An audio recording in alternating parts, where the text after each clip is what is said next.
Here I have VIVO Y36, and today I'm going to show you how to wipe cache from this device.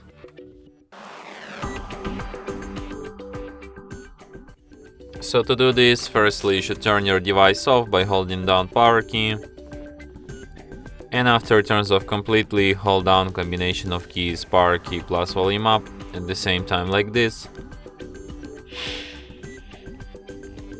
In the appeared menu, you should use volume keys to navigate and power key to select, and select the second option, recovery mode. So here in this following menu, select an option clear data, then select clear cache, tap OK, and after that device will delete all cache. Just tap return, then tap restart, and device will be restarted just as usual. And that's it. Thanks for watching.